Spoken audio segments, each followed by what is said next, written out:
Hello, আসসালামু আলাইকুম everyone. কেমন আছেন সবাই? আমার নতুন একটি ব্লগে আপনাদের স্বাগত জানাচ্ছি।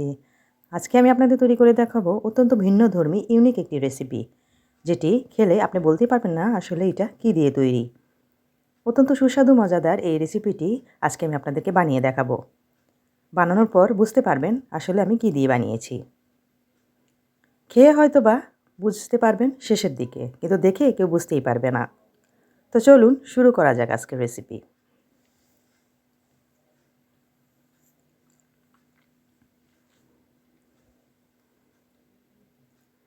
এতক্ষণে নিশ্চয়ই দেখেই বুঝে গেছেন আমি আজকে রেসিপিটি কী দিয়ে বানাবো।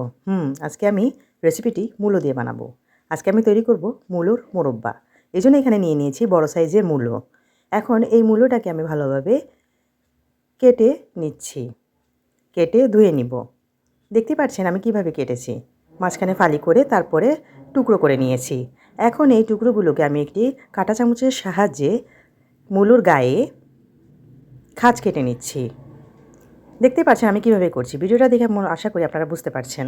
এভাবে আমি প্রত্যেকটি মূলোকেই খাঁজ কেটে নেব। এতে ভিতরে দুধের রসটা ঢুকতে সুবিধা হবে। তারপর এগুলোকে আমি ধুয়ে নিচ্ছি। ধুয়ে নেওয়া হয়ে গেলে এখন আমি হালকা পানি দিয়ে একটু ভাপ দিয়ে নিব। 5 মিনিট ভাপ দেওয়ার পর চুলা থেকে নামিয়ে নিব। পানিটা ফেলে দিব। এখন চুলাতে আমি একটি পাত্র বসিয়ে দিলাম। তার মধ্যে দিয়ে দিচ্ছি ঘি 1 টেবিল চামচ পরিমাণে। চুলার আঁচ এ পর্যায়ে মিডিয়াম টু লো হিটে থাকবে। ঘি দিয়ে দেওয়ার পর তার সাথে আমি দিয়ে দিচ্ছি পেঁয়াজ কুচি 2 টেবিল চামচ পরিমাণে। সাথে দিয়ে দিচ্ছি 2টি তেজপাতা। দারচিনি দিচ্ছি 2 টুকরো।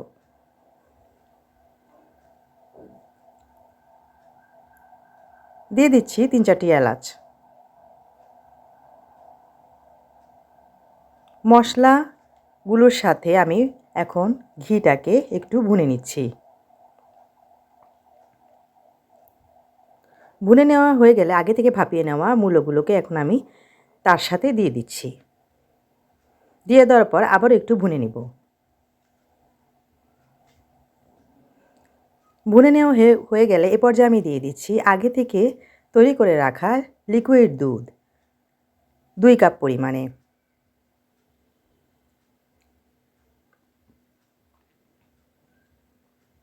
এই দুধটাকে আমি আগে একবার নর্মাল টেম্পারেচারে জাল দিয়ে রেখেছি। এখন এই দুধটাকে মূলোর সাথে দিয়ে দিলাম। সাথে দিয়ে দিলাম চিনি 1 কাপ পরিমাণে।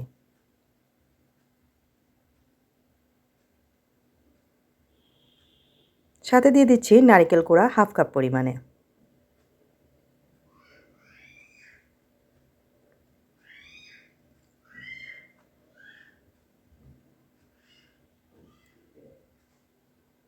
সবগুলো উপকরণ একসাথে দিয়ে নেড়ে চেড়ে এখন আমি বলক তুলে নিব। জাল দিব 5 মিনিটের জন্য। উপর থেকে ফোড়ন দেওয়ার জন্য আমি অন্য একটি পাত্রে দিয়ে দিচ্ছি আস্ত জিরা। এজন্য এখানে আমি নিয়ে নিলাম 1/2 টেবিল চামচ পরিমাণে জিরা। জিরাগুলোকে আমি চুলাতে একটি পাত্রে দিয়ে দিচ্ছি। একটু টেলে নিব।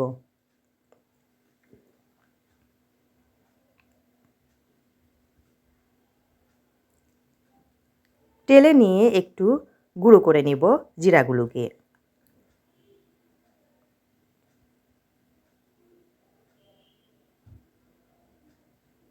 দেখতেই পাচ্ছেন আমি গুঁড়ো করে নিয়েছি। এখন এগুলোকে উপর থেকে ছড়িয়ে দিব।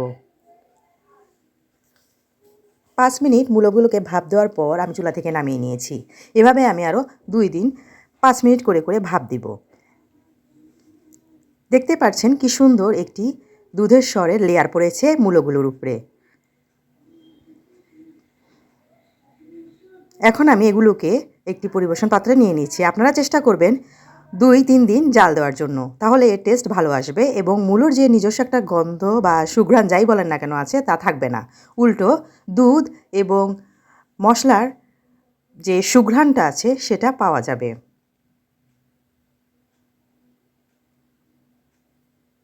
একটি পরিবেশন পাত্রে আমি নিয়ে নিচ্ছি। দেখতেই পাচ্ছেন কতটা লোভনীয় সুস্বাদু হয়েছে। দেখতে একদম রসমলাইয়ের মতো হয়েছে।